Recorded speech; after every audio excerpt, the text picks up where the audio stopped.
All right. All right. Here we are. Episode 3, Dots and Lines.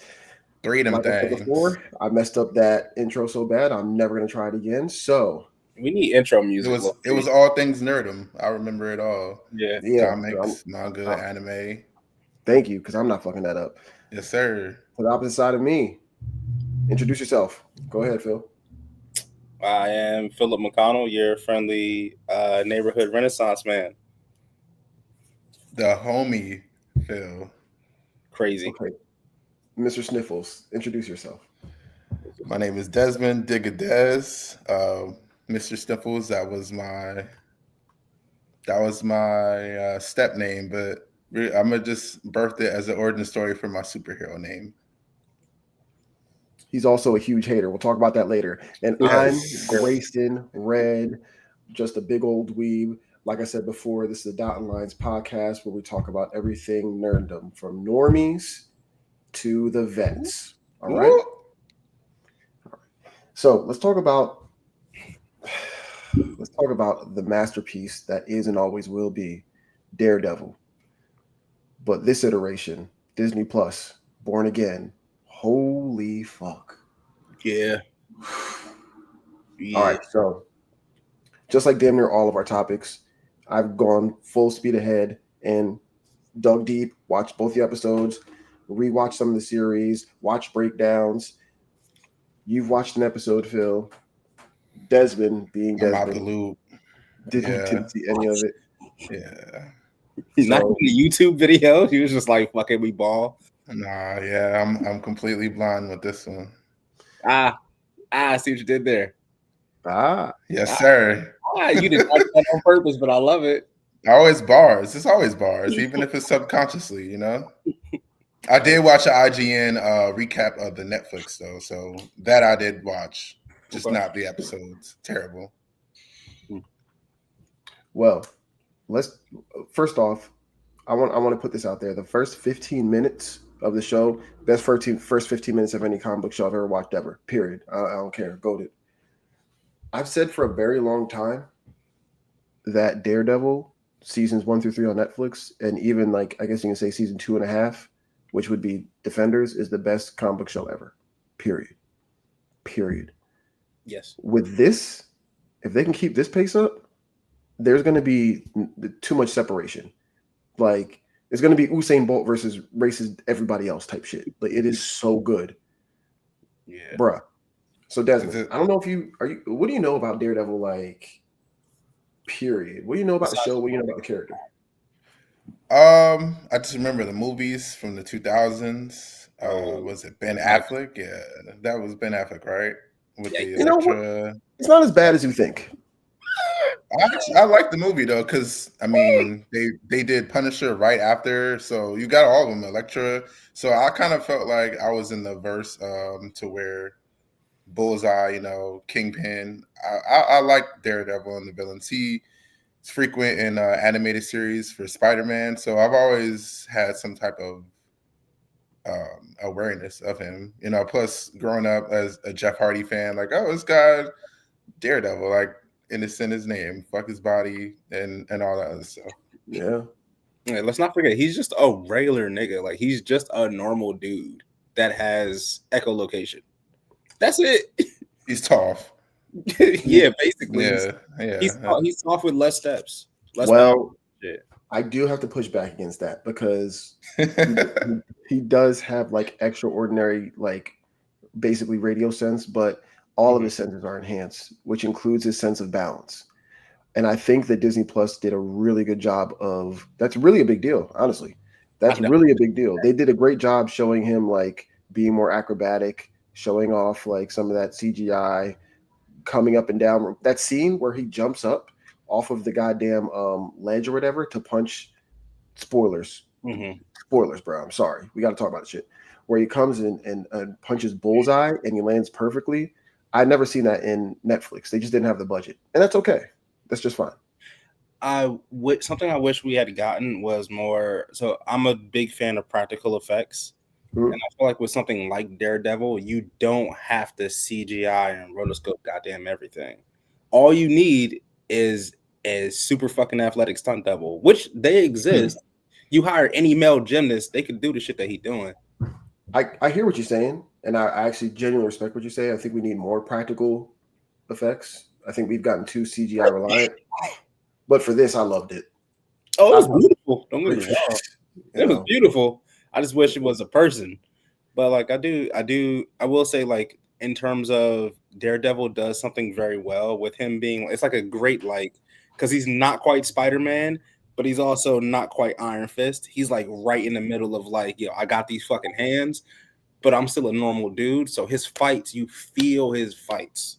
Yeah. Yeah, sure. He's like, it's like, oh, you know what? I understand. Yeah, he doesn't have a healing factor. Like when he gets fucked up, he gets fucked up. He's a regular nigga. Yeah. And sometimes because he's so regular as far as strength goes, like he has to be more brutal. That scene where he's fighting those dudes in the diner or whatever, and he has to break his forearm, and seeing his radius and his ulna poke out a little bit while he starts bleeding. Jesus Christ. Like, yeah. I've broken a bone before. I know what that's like.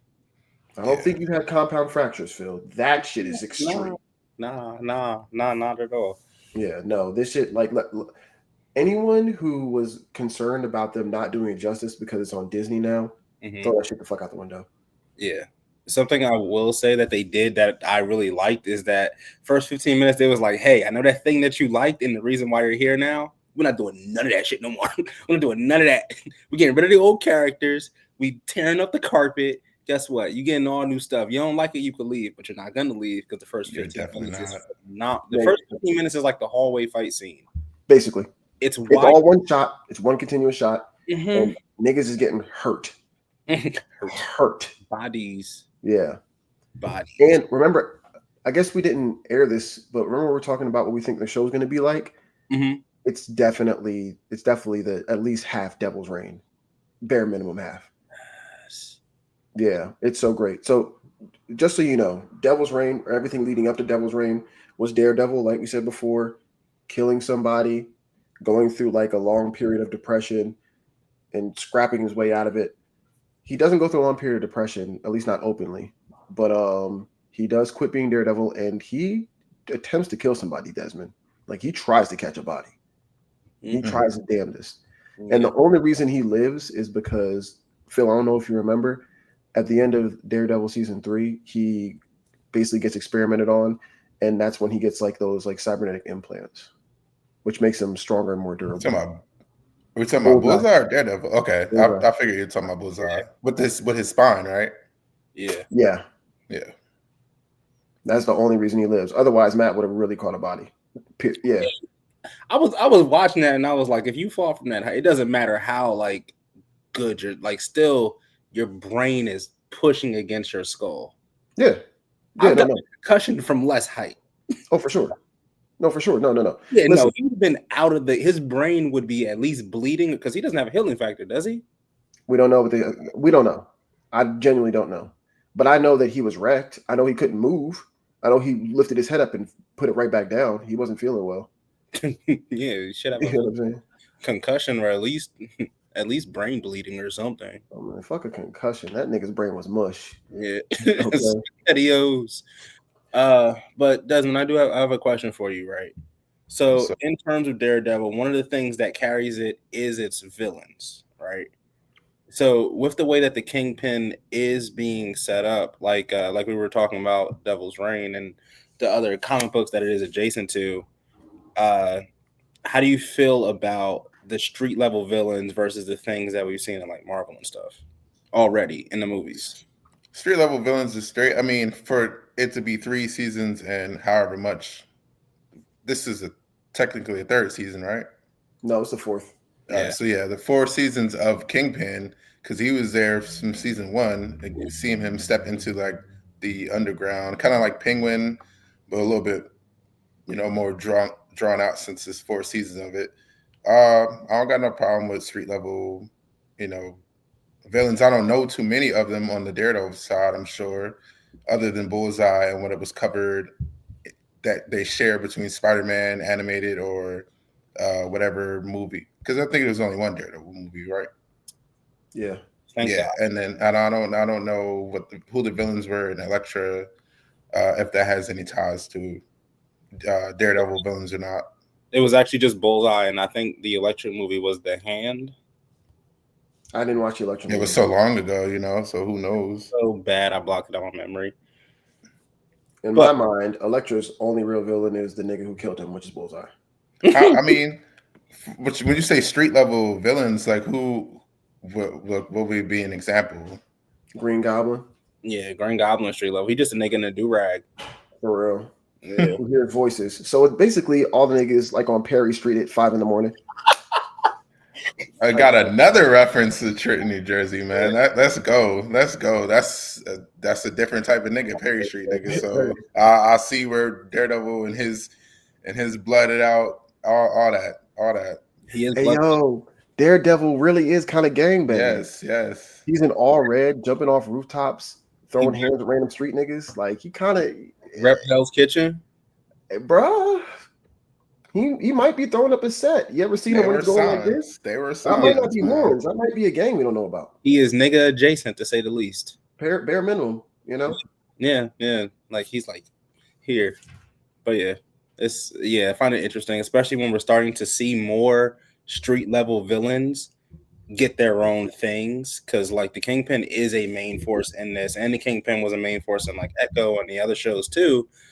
And with the street level stuff, we're starting to see the villains get like the low level ones get more of like shine, whereas before we're going to like the big bads. Because even with the Penguin show, which was 10 out of 10, great mob show, but 5-10 years ago we never would have gotten that. No. I'll say, like, from what I've heard and what I've read, which is rumors, like he's supposed to be like essentially the street level Thanos, which would make a lot of sense because you just can't keep that nigga down. And he got shot in the face, guys. Like he got shot in the fucking face, dipped out, came back and said, all right, now I'm going to be mayor. That's a crazy transition. Yeah.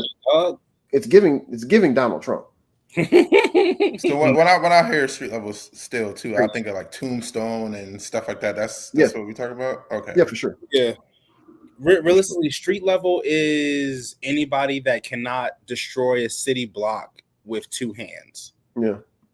That would be street level. Yeah, they covered a lot of that in this the new animated series of Spider-Man, your friendly neighborhood one. I gotta watch that, bro. I gotta watch that. Yeah, but still.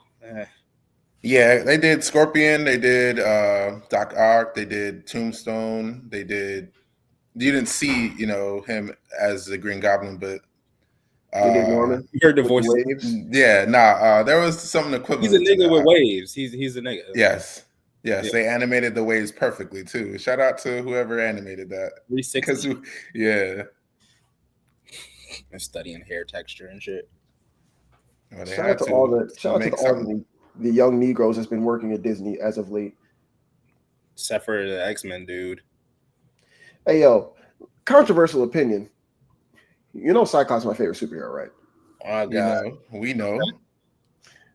Now, I'm not saying that he shouldn't have been punished. But we could definitely use his ideas. He had season 2 planned out. That's fact. But I know that he may or may not have grabbed a couple dudes by the dick. As a solid X-Men fan, a heterosexual X-Men fan, if I saw the final product and he grabbed my dick once or twice, I'd finish what you're doing, fam. On seasonal wise. Come on. And then after that, it's not. That's a crazy sentence. No, I'm gonna air him out, but for the culture, you gotta finish. For the culture, you gonna take the sexual harassment? I'll beat the shit out of him. I'm dogging him. I'm hurting him. But we're gonna finish the show. Yeah, but then you're not even like this. I don't know. I guess. I'm trying to see Scott Summers win. The only time I've ever seen him win with a media that isn't comic books has been with the animated show. Keep it up. Damn. I'll take that. That's true. Bro. Of all iterations of Cyclops, like that was the one where you've seen him not get Vegetated. Right. That's facts. That's the verb. Bro. Y'all can't see it is crazy. What it makes my work area right now, but I got a picture of Scott Summers right there. An homage to X-Men #1 by Jim Lee over here. I have his pop over here. I was debating on whether or not my son was going to have something Scott or Summers in his name. Like, that's my nigga. I'll take a sexual harassment charge for that. I'll do it. Oh man, that's funny as hell. I mean, I guess we could have gotten greatness for the culture. Mediocre. Yeah. You are a person for the people, Justin. I'll do what needs to be done, bro. You know? He said I'm willing to take my dick getting grabbed. I'll take the charge. For the culture. He'll get hurt, but Cyclops gonna win. That's like the sacrifice people made with Bad Boy, you know? That's like, he got Biggie, you know what I'm saying? It's a bigger picture, bro. Third episode. Y'all gonna get us canceled. It just started. We just started the podcast. My bad. Three of them things. We gotta make it to 4. I'm sorry, y'all. Let's move on. Let's move on. Something way less controversial. Demon Slayer finally getting a release date for the movie. We all know Demon Slayer here. Come on. It's peak. What? Yeah. season the last season that just went. My controversial opinion, even though I'm wearing this tight ass Demon Slayer shirt, wow. I feel like Demon Slayer is it's high key mid. Okay, wait before you say that. The dates are September 12th for the movie for everywhere other than Japan, and Japan is July 18th. Yeah. All right, back to Demon Slayer being mid, quote unquote. Mid is crazy. Mid. I said high key. The animation carries it. If you take away the animation, right? If you were to give it, no, I'm dead ass. Follow me, right? If you were to give it like not like middle of the ground animation, right? Would it still be as gas? No, Phil, it would not still be a gas. Oh, okay. What is the story about? The story is about a young man trying to get revenge, essentially, by defeating a big bad monster. Okay, it's okay. It's just okay. Its animation is gas, but the story as a whole, and I guess it's something that like I've kind of grown into as I like watch a lot of anime and manga, watch a lot of anime and stuff like that. Is like the thing that carries me is the story. It's one of the reasons why I like Free Run at Journey's End. Not a very heavy action. That shit is beautifully animated. It is, but my point is the story that carries you. It's not the fight scenes that carry you. It's not the fights from the animation. Literally. It is beautiful, but even the animation is not like God tier. Yes, it is. The fight it's up there. It's up there. Really well animated, Phil. And the first 8 episodes are the definition of mid. What, Free Run? The definition, Phil. I'll give you that. Okay. Right. I'll give you that. I wouldn't say mid. It's just trying to build the first verse. 8 episodes are literally set up for half of the series. That's middling. It is middling, yeah. I mean, what a 20 was it 21, 22 season episode? I mean, it's not. If we compare Demon Slayer's first 8 episodes, I think we're at with Zenitsu and that was crazy gas. That was crazy gas. When he falls by 8, yeah. But I mean, this don't really seem like a battle shonen. What? No, because it's shonen about. I'm not caping for Demon Slayer, but I do want to say, I think that's a conversation in bad faith. Like, if this visual medium didn't look as good, would you like the visual medium? No, Phil.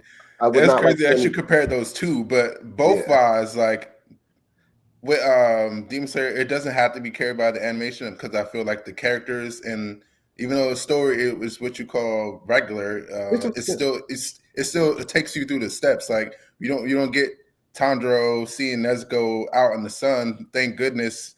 Without all that emotion, like that's a beat that a lot of stories you don't get from. And I feel like it's the emotional weight of a lot of these stories in Demon Slayer. Like, spoilers for Demon Slayer, learning the fact that like what's his face, that Zenitsu's like essentially brother.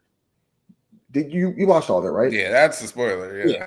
I know. I read the manga all the way. Learning about Zenitsu's brother, Mm-hmm. and then him having to do what he had to do, that tore my heart out. You know, as a person with like a brother that doesn't act right, you feel that shit. That's for sure the first movie of the for sure. No, that's why I brought that up. You know what I'm saying? That holds emotional weight.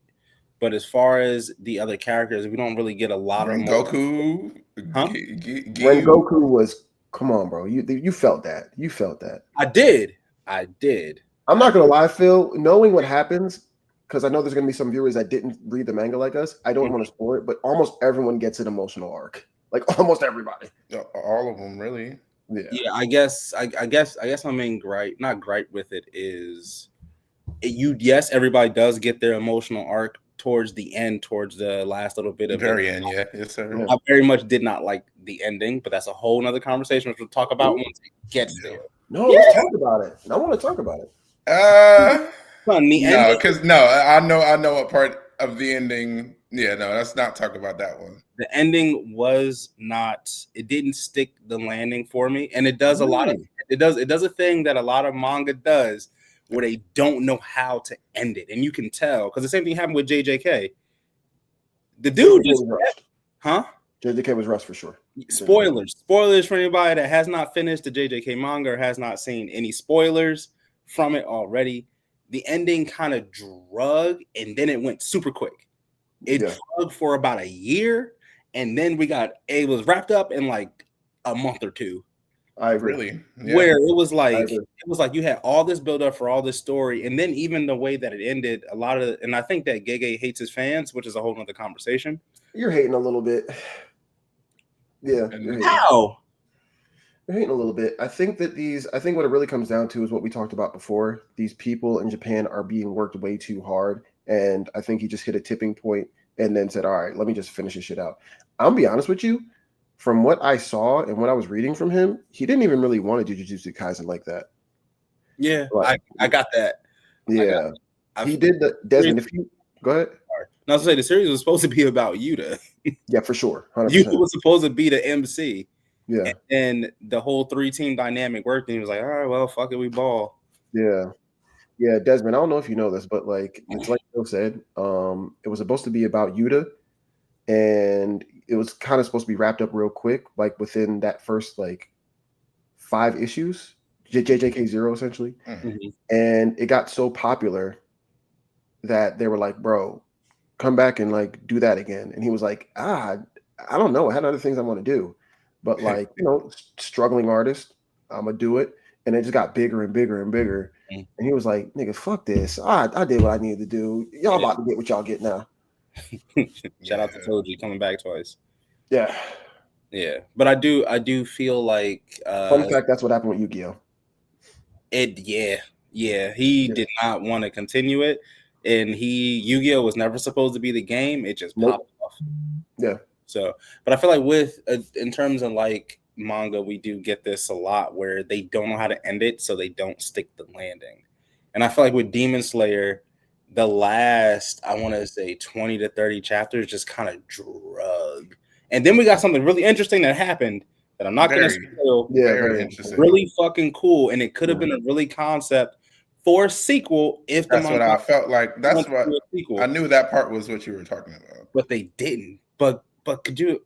I want to get into it because it could have gotten better. But we're not going to do that. But then they did the sequel manga part where it was like, oh, it's in the future, and that was it. They just left it at that, which I guess it was supposed to be an epilogue. I think that was just supposed to be an epilogue. I think I will say this, even though I don't agree with how you feel about Demon Slayer's ending, I was quite satisfied with the ending. The sequence that you said is totally right. Drug and then hit and then could have been a sequel, decide not to make a sequel. I think people took the whole last chapter a little too literally. Like I think that was supposed to be an epilogue and it was advertised to us as something else. Yeah. It left a bad taste in our mouth. I think if you hadn't done that, it would have been at least been like, okay, cool. It'd have been like Attack on Titan's ending where it's like, all right, we got an ending. It's not the best, but we got a solid cohesive ending. The ending that we got, the epilogue, John, left it open. Kind of, yeah. Yeah. Which I guess is cool, but like it's been how many years now, and we haven't heard hide nor hair of it. So like, what was the point of leaving it open ended? It didn't even the epilogue didn't even end with like this is. She's already got new works though, right? She's already. I'll look that up, but no, she hasn't worked on anything. No, it was Full Metal Alchemist writer who's got something actually. My bad. Which is fire. I've only read like the first chapter, but it's fire. Same, it's really good. Yeah, but yeah, I mean, a lot of things don't stick to ending though. Naruto, you know, everyone says the Madara and Kaguya thing was a fumble. I mean, you mentioned Attack on Titan. JJK, I feel that way. You personally feel that way about My Hero, and I guess we can kind of get it. First off, disclaimer. This week I saw the 4th movie, Your Turn. Chris Sabat definitely submitted himself as the best voice actor ever. Probably, really? I mean, of English voice actors. Let me say that before I piss off a gang of people. But yeah, him as Darkmite, which is the villain's name in it. Like he just took that role and said, you know what? I'm giving y'all exactly what y'all came here for. This man's power, mild spoilers. This man's powers were alchemy, and he was using this girl whose quirk was over modification. You deal with those 2 names of quirks, what you will with your imagination, and add it to the fact that he's inspired by All Might. Yeah, it took all 3 of the big 3. Class 1A to, you know what I'm saying? And even then, the girl who's overpowered modification, it took into account trying to take him out too. So that movie was goated. I wish we did see that enough. My fault, bro. That was all good. One of my things with My Hero, and I guess this is anime movies in general, where it's like there's source material there for you to make something canon. Because that movie, all of the movies are canon. Yeah, all the movies are canon. No, they're not. Yes, all of them are canon. They're all confirmed canon. They all fit into the canon. I swear. I promise. 9. You got Shield. Her name's not Shields, is it? Yeah, it's Melissa Shields. Yeah. Shields for the first movie. Yeah, they're all canon. They're all canon. Ugh. Yeah. I don't like that at all. Yeah, that's My Hero. I mean, it's important, especially. Okay, so I guess we should spoilers for the last season of My Hero with the Bakugo thing. Even you saw it with this last season of why he was confronted with the All Might vestige. That was because of the second movie with 9. Yeah, because he held All for One for a brief period of time, but he couldn't take full effect. I believe that's what Horikoshi said he wanted the ending of it to be. Yeah. Yeah. I guess I'll go back. I'll recant my previous statements. I didn't think they were all canon, but cool. I guess my thing is we could have gotten like the All Might versus All for One fight. We could have gotten anything from like the past area with any of the old vested fuck. You know the word I'm trying to say. Yeah, vestige. Gotten like a movie with just the first, what was it, 5 of them motherfuckers? It should have been 6. So like we could have gotten a movie about that. And I don't know. I guess that their canon is cool and that makes sense. And they all really hit to me. I mean, yes, they do. Because the first movie was phenomenal. I just want to see those fights that we'll never ever see. Like fucking like fucking like One Piece. We'll never see the fucking like well, I guess they might animate the God Valley incident, but like there's a bunch of like small fights and stuff that get mentioned, and that's it. And I feel like movies are not. And if Demon Slayer showed us anything, if you make a movie that is canon to the series, it'll do gangbusters. But the My Hero movies are. It has to be good. That's a little different. I mean, they just turned like an arc into a movie, and then they still reanimated it as a episodic for the actual season of season 2. But that wasn't. They didn't go into it. Look at Rigoku and like, yeah, we're gonna make only him the movie, and then everything else, like, you know what I'm saying? That was part of the story already. I think that might have been the original plan, was to do that arc solely as a movie, because they're doing it with Chainsaw Man. That would have been dope. They're doing the next arc as a movie.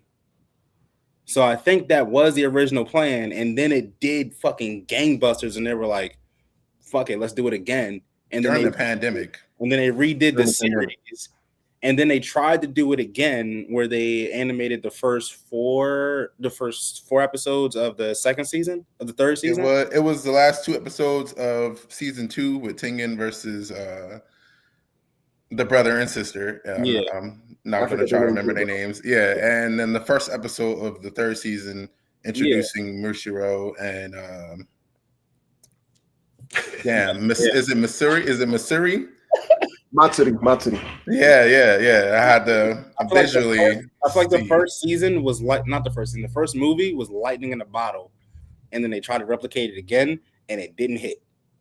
Right. I mean, it was a cash pool. Like, you're not about to show me 2 episodes of the season that I just seen, and then the first episode of this season, which doesn't really show anything other than setup. Like, I spent $15. And on top of that, we didn't know that, the first movie was going to be animated into episodes for the season. Yeah. So we thought we were getting some exclusive shit. Once we kind of got hip to it, some people decided to wait. Yeah. And we have to remember, it also was COVID time. So some people literally, and God bless these people, some people literally didn't leave the house for like a year straight. And they were looking for an excuse to get out. It was different times. Yeah. The most money in a Japanese movie made, period, ever. Not even animated movie. Just period. Movie, period. Yeah, lightning in a bottle. Like the second one was Spirited Away, I believe. It was Spirited Away for a long time, right? Probably. I could see it being one of his movies. I know it was a Ghibli film. Was it Spirit? It was either Spirited Away or My Neighbor Totoro. One of the two. No. Wow. So it looks like top-selling Japanese movies include Demon Slayer, Manhunt, and Detective Conan. Detective Conan has a movie? Yo, Detective Conan has been silently killing shit. Yeah, it's the longest running manga. One of the 5 decades. Okay, I found it, guys. I found it. So with Demon Slayer, Spirited Away. There we go. Yeah. And then I'm not going to go down the other stuff because it's Japanese. It's Titanic, then Frozen, then Your Name, which I never watched. I should. One Piece Film Red, which is very successful. Are those canon One Piece movies? Hell, none of them. Red is supposed to be somewhat canon. They said. I don't know. It literally. So how you gonna talk shit about the My Hero movie? I said the same thing. I want One Piece. Don't give me a movie if it's not canon to the fucking series, because at that point I'm watching fan fiction. And you've watched a whole bunch of fan fiction with One Piece. Literally none of them can be canon. Literally none of them. I haven't watched the movies because of that reason. Okay, that's fair.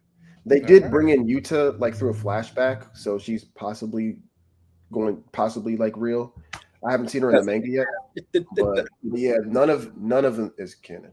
That's a whole other conversation, though. Yeah. Speaking of movies letting us down, Desmond, can you hit us with the hate that you have for what's going on with Spiderverse? Oh God. So we might not get the last movie. I believe it's Into the Spiderverse, right? It is Beyond. Beyond the Spiderverse is the third one. Yeah. So we're not getting that one supposedly until 2027. Now, my Spider-Man Miles, his voice actor, shout out to him. He's been going through it. I bet he was happy as hell when the Bills lost to the Chiefs in that AFC championship. Fuck you and your fiance and wife. Going out but sad. He's been going out sad a little bit. I don't know if he's trying to rap now, but that's a long while from a movie that came out 2018, a year before the Demon Slayer movie, what we just mentioned. How's it that you said that the last movie is supposed to be a year after that, and now we're at year about 7 or 8? Yeah. Who made the movie? Who produced the movie? That's a good question. Or Phil no, Lord and Miller. What studio made the movie? Sorry, it was Sony. Yeah, Sony. Cool. Yeah. Cool. I mean, what good decisions has Sony made in the comic book landscape besides the first Spider-Verse movie and the second one? Just those two, and lending Spider-Man to MCU. Those are the three decisions that I've seen. To be fair, to be objective, Venom was a worldwide success. It made $850 million at the box office. But was it? It doesn't. I agree with you. I agree with you. But I have to numbers. But was it good? I agree with you. I'm a comic book guy. I love story, but I have to give credit where credit is due. I want comic book movies to succeed. When a successful one, I got to give it flowers. Okay. During the pandemic, what was that? What did the second one do? I think 400 million during the pandemic, which is a win. Damn. Yeah, that is a one. That is a one. I'll look that up right now. Was it good? Listen, and I watched it in theaters. I watched both of them in theaters, and I don't think they're very good movies. But okay. At the end of the day, they were successful. Venom 3 probably didn't do that well. I don't know.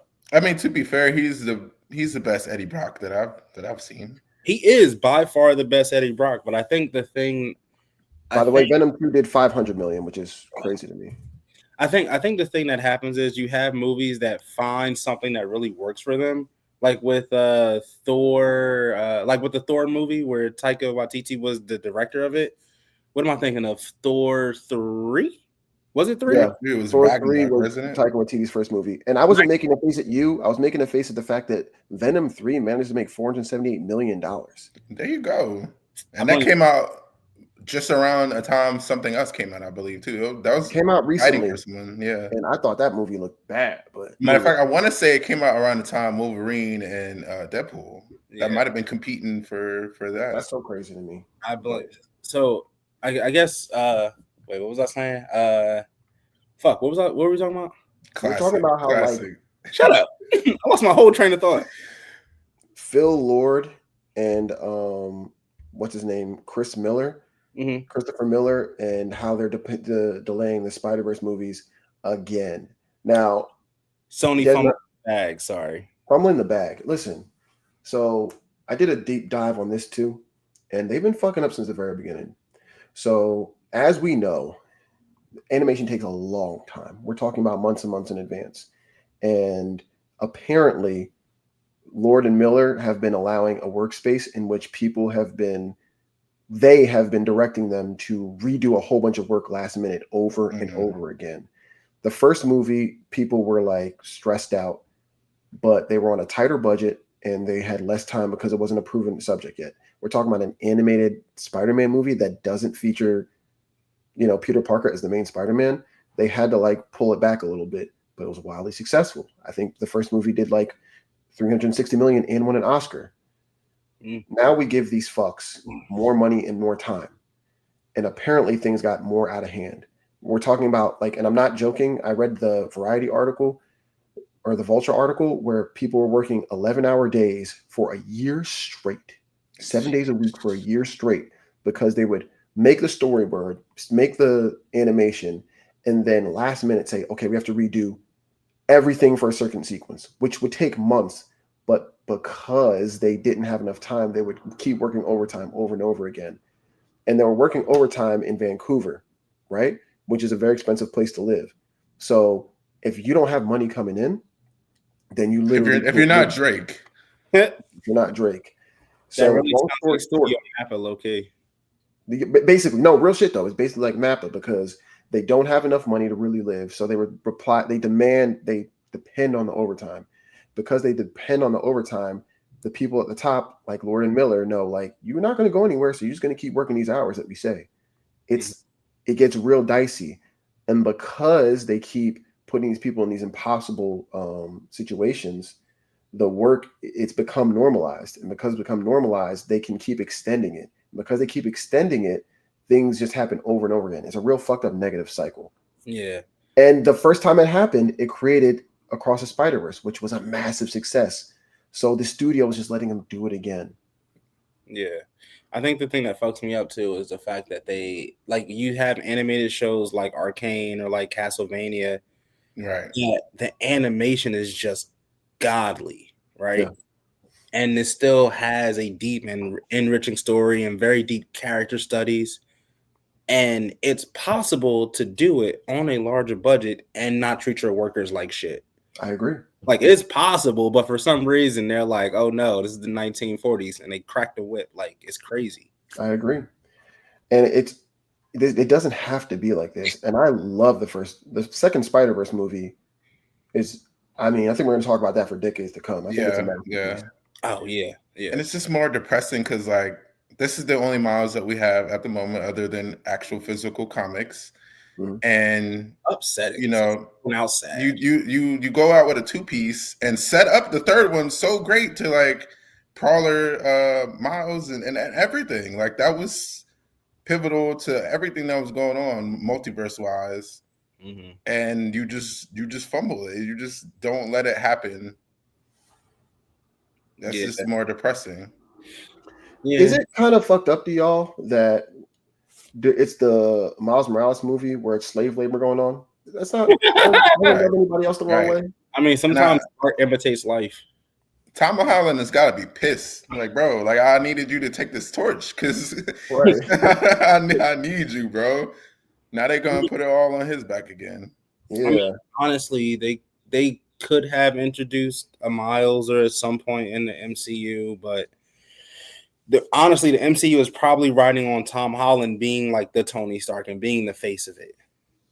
Because he's the youngest of the actors that are involved in it, besides the Young Avengers. But even then, they're still a B team. Yeah. He was in the big movie, part 1 and part 2. He's the only one that has all the other stuff. So I feel like they're looking at him to be the face of it. And even for them to introduce a Miles, it'll probably be years from now. They have to do it in the Spider-Man 4, to be honest. But they won't. They can't. He's still young. He still ain't even gone through like his like death yet. Like he's like Gwen Stacy still hasn't died in his movie. Like he still hasn't gone through one of those. Well, I know for a fact that Phil and Lord and Miller basically said this is the last Spider-Verse movie. They're not doing this again. I'm sure they're stressed out as well, but I'm not as worried about them because they're putting other people through shit. You know what I'm saying? Yeah. So I know we're gonna get this wrapped up in a tight little bow, and I actually don't expect this to affect the MCU whatsoever. Just because Sony hasn't played the nicest with anyone ever. It is what it is. And they also make dog shit movies. Most of their movies are dog shit. Yes. That's a fact. High key. High key. But I don't know, man. I think it's real fucked up, and I think it's Desmond. If you got a rant that you want to get your shit off on because we're getting a movie delayed again, basically for another 2 years, hit us with something because I'm sad and a little disgusted. I'm gonna save my hatred. Actually, I'm gonna give them the benefit of the doubt, knowing that Shamik, I believe that's his name, the voice actor for the movie. Yeah, I believe he's gonna do what he's supposed to do, and like you said, it's gonna be wrapped up in a shiny bow. Like here it is after so long, but I'm gonna reserve my hatred as far as a rant goes. I'm disappointed. Do better. Yeah, we need to have this. Do better. They voice actors usually start doing their lines after things are animated. He hasn't recorded at all. Never recorded at all as of yet. That's crazy. Yeah. It's been what, 2 years now? Mm-hmm. Yeah. That's so crazy. Hold on, let me double check because I might be talking about. I know it's been at least a year. It's been longer than since the second movie came out. Yeah. It came out 2018, I believe. No. Did it? Is Across the Spiderverse, or what is the name of the second one? Across the Spiderverse. I'm looking it up now. It came out. Spiderverse is a 2023 animated superhero. Yeah, 2023. Yeah, so it's about 2 years. Yeah, about 2 years. I mean, I really want something to go to 2027. No, that's crazy. That's crazy, bro. I want them to do it right. So however long it takes is however long it takes. However, it's going to do a thing where it runs out of steam and no one's going to be checking for it in 2020. Exactly. No one's going to That's 4 years, bro. It came out May 30th, 2023. Yeah. Oh. Listen, they just need to go to Japan. Go to Studio Mappa and say, here you go. Animate this and fix this. Well, it looks like they from what I'm hearing, they're doing the same practices. They just don't do it the Japanese way. So they're not doing it good though. They're not doing it good because we're not getting product, so it don't matter. Yeah, at least with Japan, it comes with results, bro. Exactly. Yeah, you're right. There's a product at the end of the day. Yeah. Slavery with no results is crazy. Slavery with no result is kind of wild. Yo, what are you doing? You've been on plantation on the whole day, and we got no cotton. That's crazy. Nothing to show for it. That's crazy. And we beat the shit out of everybody. You got zero product. Yeah. You know what? Maybe it's time to go back to the drawing board. Maybe we should treat you respect. Yeah. It's like, nah. We don't do that, baby. This Sony. All right. This kind of goes into the questions that we have for episode 3. So one of the first ones we got was, do you feel like different segments? Right. Nah, too early? No, go ahead. Black History Month just ended. Just want to put that out there.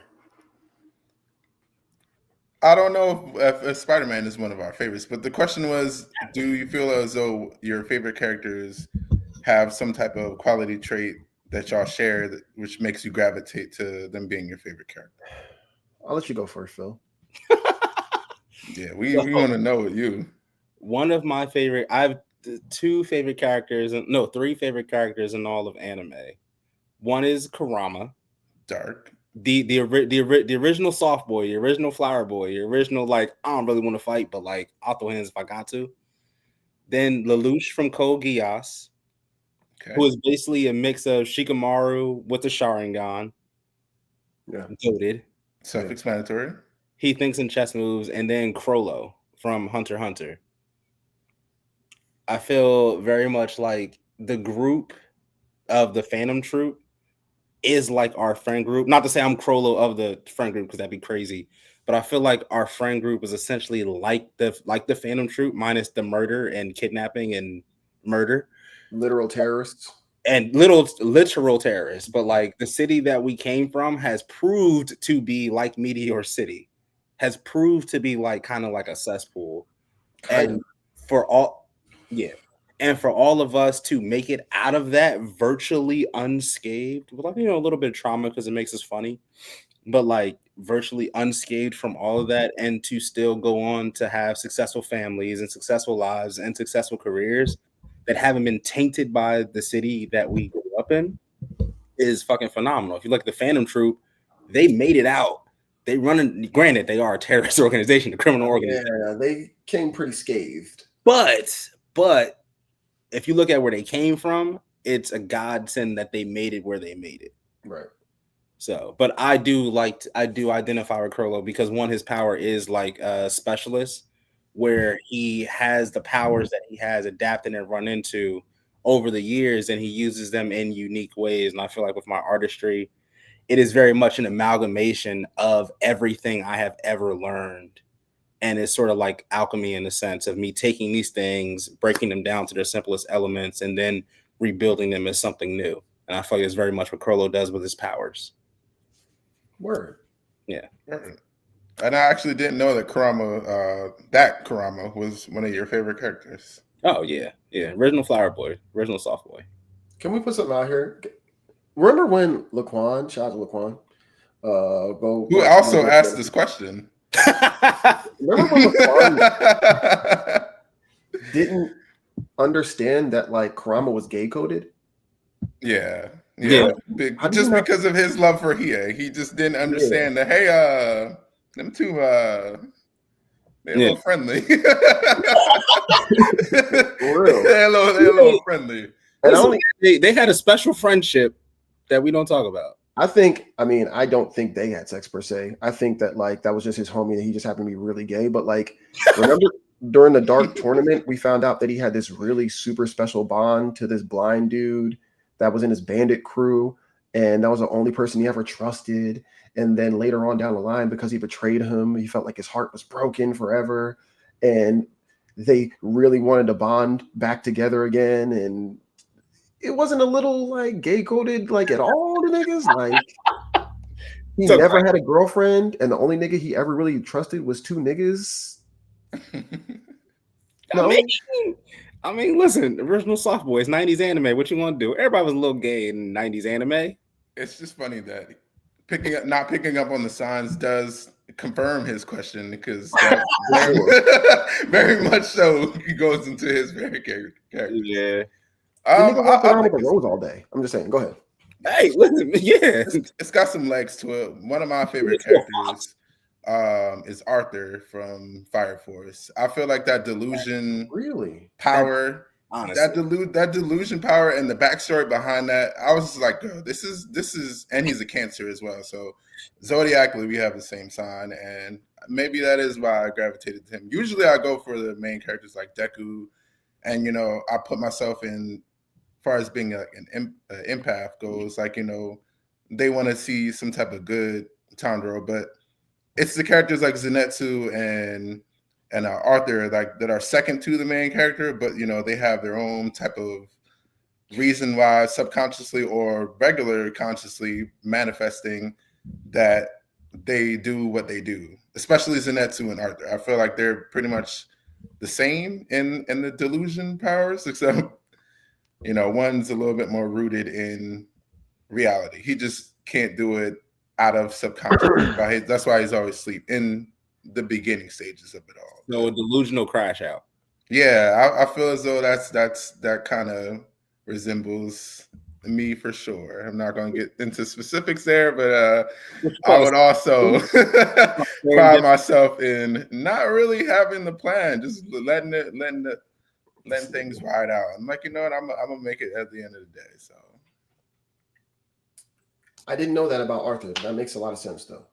Yeah, the man is delusion. His power is delusion, and it just comes so much with his fight with Dragon. I was like, bro, this is reading that. Like, I don't. Yeah, it's crazy when a black person picks up a book, my nigga. You flipping through manga panels. Yes, yes. It's crazy when a black man picks up a book. Yeah, and I'm seeing this shit. I'm like, okay, so he didn't level it up versus the dragon thing. This is not even just a regular delusion. Like, he is the funniest part about that is the only solo leveling. The only reason he popped the way that he did is because the dude's name was Dragon. Exactly, and his mind being the king of the it just went perfectly. That is the only reason. His name was Murray. He would have got washed. Yeah, it's crazy, but only because he was like Dragon. I got it. Dragon. Yeah, this season's gonna go crazy. Go nuts. Shout out to Cat Girls. I forget. Shout out to Cat Girls. Yo, so does it have to be anime characters, or can you? He didn't specify. Go ahead, cook whatever it is that you're thinking about. Oh, if we got a comic, I want to circle back, but just for, I will say, if it goes anime, then my favorite character ever in any anime is Naruto. Love Naruto. I love the fact that Naruto's so single-minded and he's forgiving, and I think he's like everything that I'm not. I love that I love the fact that his friendship was so important to him that he put anything on the line for. I think it's so admirable. That definitely defines you. Yeah. For sure. Yeah, but he literally lost an arm for that nigga. I'm not losing an arm for my little brother. Naruto was a bad father. I don't think he was a bad father. I think he was busy. Can I say this real quick? I've always clones. Oh boy, are we getting into Boruto hate? He can. No. First of all, I hate Boruto. See. Baseline. Don't do that. No, I hate the concept. I hate the way that he walked. I hate the way that he talked. I hate the way that he dressed. Like, fuck that nigga. Sorry. So I think that's another conversation. But Naruto is fly as fuck too. So you wild on that. He literally wears drippy. That nigga drippy. Now that nigga drippy. Boruto as a child? No, fuck him. All right. Justin, continue. Edward Elric, I think his perseverance, his intelligence, and the fact that he actually changes and is willing to change, I love it. One of my favorite stories of all time. And then Naruto from Fully Cooley. There you go. Deep cut. Man, that's my favorite anime. Fully Cooley's Naruto's my favorite story. Fully Cooley's my favorite anime. Original Fully Cooley. That's the only anime I rewatch. It's really easy because it's 6 episodes. Yeah. Okay. Yeah. Love Naruto. That's dope.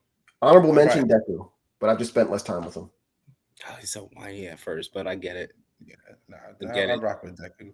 All right, and then you did have one more question. Go ahead. I get the honorable mention, Ukiura, original OG sad boy. I'm just gonna flex on you just to prove a point.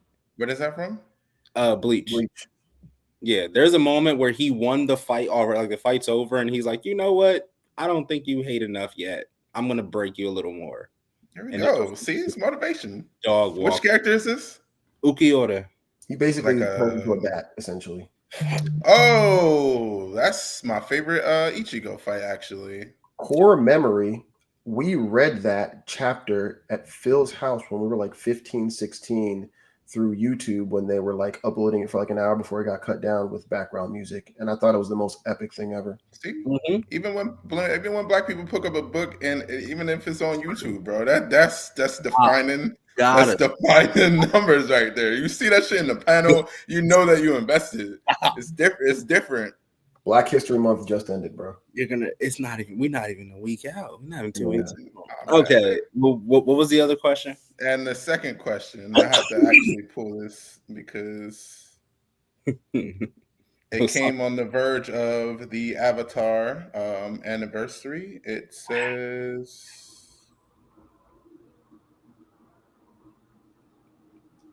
do you think Just say the question, nigga. I'm trying to look for it again. All right, my bad. You really don't want to read. All right, Aang or Korra? see, I stopped pucking up the book. Who is the avatar you want to follow, max level, and why? Like, okay, when you say follow, do you mean like follow through life or like follow their life story? I say follow through life, not. Yeah, neither of them have a particularly great life story, so I'm gonna go with the first follow. Yeah, like a person I would want to be around on a day-to-day basis, I would say Aang because he's so good-natured. He really does mean well. Korra's kind of insufferable. She's kind of like... If you're not a woman, then don't be around Korra, to be honest. Unfortunately. If you're not... I'm not saying that. Look what happened to look what happened to Maki. Look what happened to the other brother. I forgot his name. Bolin. You know, it's just not. She's pitching strikeouts like a A1 pitcher from MLB. They just did the Demon Slayer collab for MLB. She's out here with it too. Like I just think her as a character was selfish a little bit, but also you had to show progression in the story because you had to show not every avatar could be like Aang, because like Kyoshi was not. Kyoshi was a crash out. Yang Chen was okay. I forgot the waterbender dude name, but like he didn't give a fuck. He was super duper laid back. He was the definition of selfish, really. He didn't care about world problems at all. Yeah, but like I feel like with Korra, you had to show the progression of somebody who is naturally gifted. And it is the mistake. Think about how many people we know that had natural talent in sports or whatever the fuck. Them niggas work at carpet stores now. Like they're not doing nothing with that because they had natural talent, so they never had to cultivate it.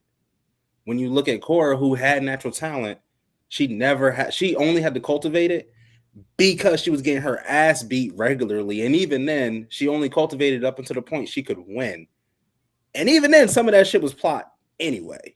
A lot of it. Whereas Aang's overarching thing was like, yo, the comet's gonna come back and the Fire Lord's gonna murder everybody. I have to stop him or everybody dies. There is no like, it's either I do this or everybody dies.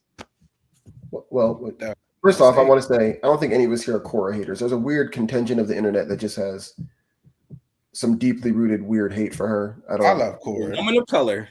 That's why. There's some weird hate for her that I don't really fuck with the vibes of. It's weird. But yeah, she was definitely selfish at first, but I thought that was, like you said, Phil, I totally agree with part of the character progression.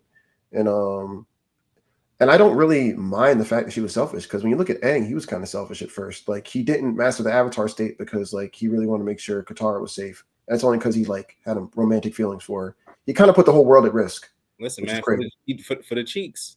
For the cheeks. He, you know, if it weren't for him, we can say it's like good or bad or whatever, but him running away because he didn't want to be the Avatar, did put the world in a spiral. The whole 100-year war. But he also still might have died, and he just would have been reincarnated in the Fire Nation. No, he would have been in water. No, fire was the next cycle. Nah, right? it was water because Korra. Yeah, that's because Korra was water. And if that's the case, I mean the South Pole was still standing just fine. But that's the thing. If he was reincarnated into the South Pole, into the North Pole, he might have been reincarnated to the South. We don't know that. We don't know that, but at the end of the day, it's a selfish act to literally run away from all your responsibilities. Yeah, he was 12. Yeah. And that's fine because it's a show. It's supposed to show the progression. Like he became selfish towards the end and fought for something greater than himself and still stuck to his morals. But just because he was so good natured, I'd follow him. That's it. Yeah. Only thing I disagree with is when Korra opened the spirit portals. Like that was Yang Chen and the Avatar that came after her. Their main thing was like, yo, we need to close these things because spirits are malevolent creatures. Right. Some of them are good natured, but most of them are like, there's one whose name is literally Ko, the face stealer. And that's all he does is steal your face. Yeah. He doesn't kill you. He just steals your face and you have no face, no more. You are faceless. And that's it. He just leaves you faceless, no holes, smooth. Fucking crazy. And that's all he does. Don't even eat him. He just does it. So it's like, why would we want that? I get it. Some of them are cool, but like other ones, Well, how do you feel the two next avatars are going to be? If they do the light and the dark, how do you think their personalities are going to be different from Aang and Korra? Well, there's only going to be one avatar, if I'm correct, the girl with the prosthetic, and there's going to be someone. She's going to be a twin, but only one of them is going to have the avatar powers. Well, one will have Vatu. One of them will have the dark avatar spirit. Oh, really? I didn't understand that. Okay. I believe so. Yeah, I believe it split when it went into twins. So one is Vatu, one is the light chick name. Hold on. So I'll do some research on this, but let me understand this because you don't need the dark spirit for the reincarnation. No, correct? I don't believe so. No. Yeah. Just the light spirit keeps the dark spirit in check to keep chaos from reigning. Okay. However, now that it's out, but also with like the release of the spirit portals, Earth is basically a fucking battleground. It's back to when Avatar Wan was when they had to like borrow spirits from the lion turtles and go out and fight spirits to get food. But it's even more chaotic. Post-apocalypse. Exactly. But I'm interested to see how, because the last thing that the series ended with was her walking into the spirit world. So it'll be interesting to see how that happens, one, and two, what happened to the other Avatar spirits? Were they completely eradicated, or are they just spirits now? She only has access to Korra, right? Yeah, she has access to them, but what I'm saying is Aang still around in the spirit world? Right, because the connection is gone, but they might still be there. They might still be there. So I think that would be interesting to see her go through a journey, and she has to reconnect with like Kyoshi, with Yang Chen, with the other ones, just to kind of learn what it's like to be like the Avatar, essentially. But I'm very interested into like this darker theme that we're getting into. I just don't want them to do the thing that I think that they're gonna do, where it's like this epic battle of like good and evil. Like I want more nuanced character stuff. Nah, they'll team up. They're twins. And that's what I'm saying. That's what I don't want. I don't want that moment where it's like, oh, we actually have to work together to save I don't want that. Because we've gotten that story a million times, and we've seen Avatar do amazing things with very simple stories. That's all. Phil, I don't know what to tell you. That's definitely happening. I can hope. I can hope. Keep hoping. Well, keep it alive. Writers wise, we got the Dragon Prince, and that was kind of like a pseudo, dragon Avatar world, since one of the writers created that.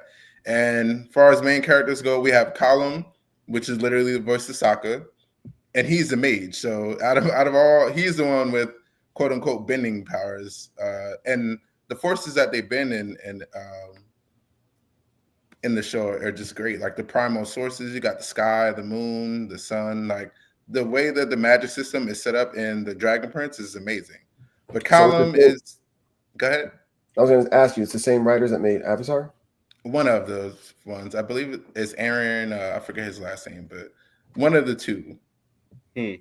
And Ezrin, he's black and he's the king of the Magic Land. I forget. I think it's like Zadia or something like that. His dad was the king, but in the first episode, the elves came and kind of offed him because they let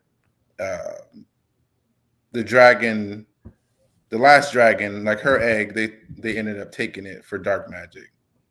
So it ends up to being the same. It's good.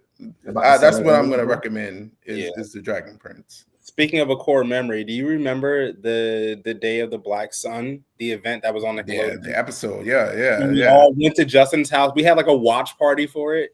Because that shit was legendary. Damn, I think you guys did come to my house for that. Oh shit. Yeah, we was all there. We had food and liquor and all that. We had no liquor. Stop. We were kids. Stop. Nah, we definitely in high school. I mean, which we might have actually had. Nah, if Nate was there, then yeah. If Nate was there, then nah. I was drinking that. I don't know. We might have had liquor. I do remember that though. Now, dragon fruit. Bro, I remember. That's crazy because we were hanging. Damn, we literally went to my house for that. Oh shit. We had girls and everything there. Did we have girls there? There wasn't.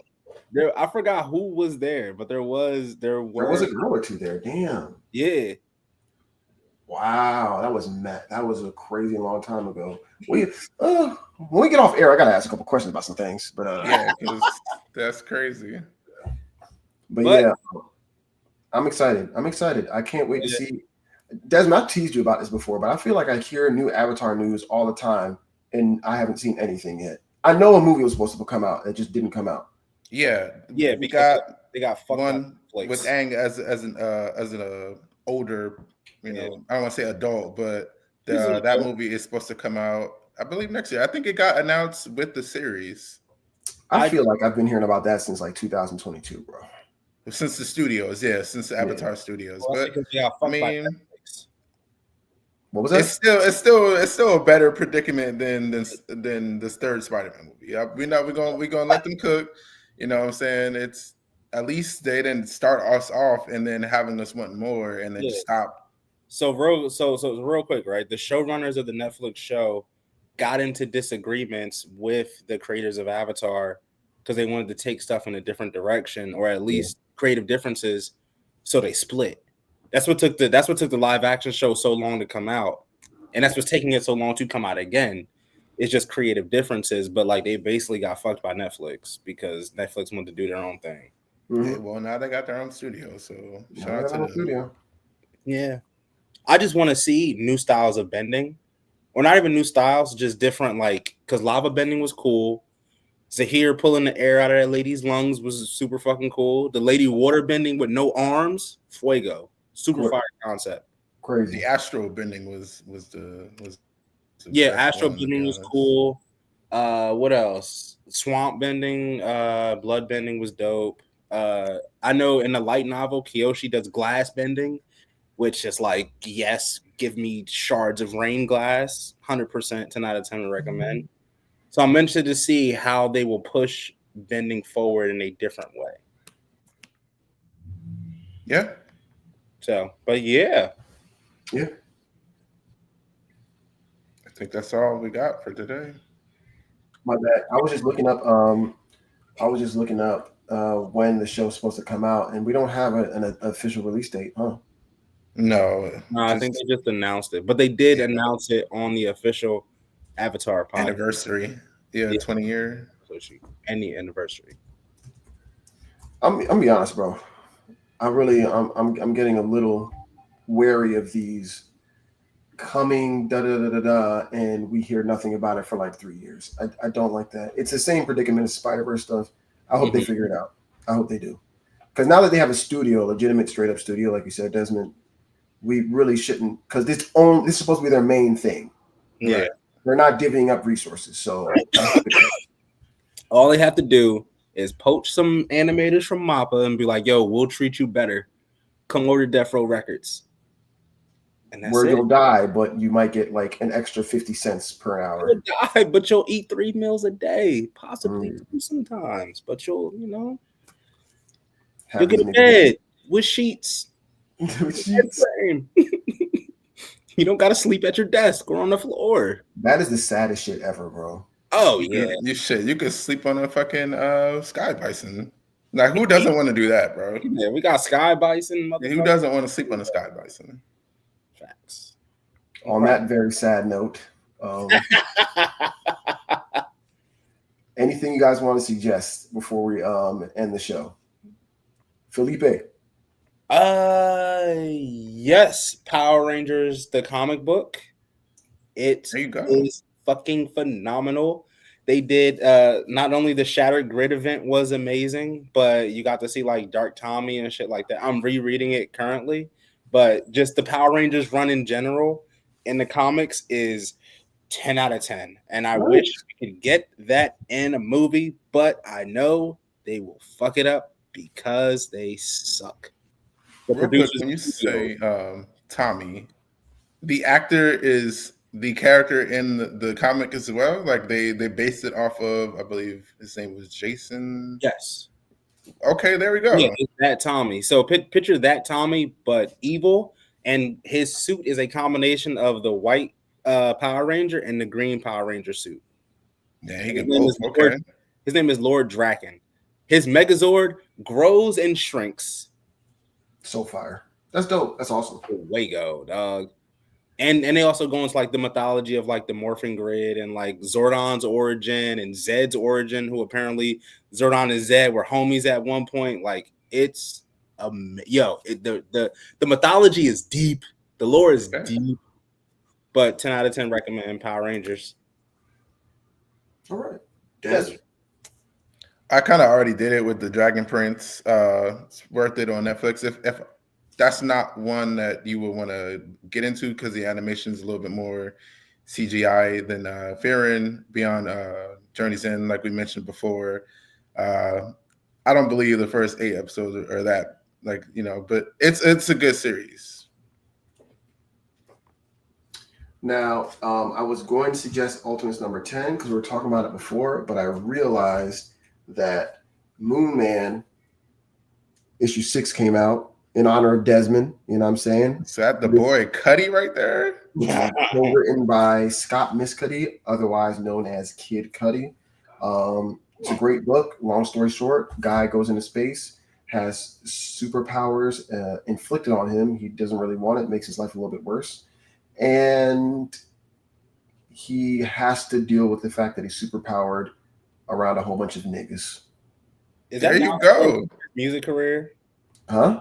Is that an allegory for his music career? You tell me. That's kind of what it sounds like. It's issue 7, by the way. I'm tripping. It's issue 7. Shout out to the Kid Cudi. It's cool. It's fun art, and he's learning his stride. It's not just him writing it. It's one of my favorite writers, Kyle Higgins. He's doing the Radiant Black stuff. Great guy. Radiant Black. As the issues go on, it's like, oh, this story is becoming more like complete. Like I can see him figuring it out. So shout out to him. Shout out to them. That's gonna be my suggestion. Check out Moon Man. Okay. Man. Damn, we didn't even talk about Daima. It was the whole anniversary and everything. It ended. Yeah, bro. We're already an hour over. I know. That's crazy that I didn't even know, like, when we got the topics, like how that wasn't one of the first ones. We've been talking about Daima a lot, to be honest. Yeah, we did say the Super Saiyan 4 thing. But it's okay. We'll circle back to it next time. And the fact that Toriyama does not want us to have a good canon. All right, y'all. No, did y'all see that cover though for the last volume with everyone on there? Orange Piccolo, Beast Gohan, we're gonna need Ego, Vegeta. Yeah, that's cool. We gotta pop that in. Yeah, you gotta pop that in. All right, y'all. Another episode down. Freedom things. Peace. Freedom things. Shout out to Yu-Gi-Oh references.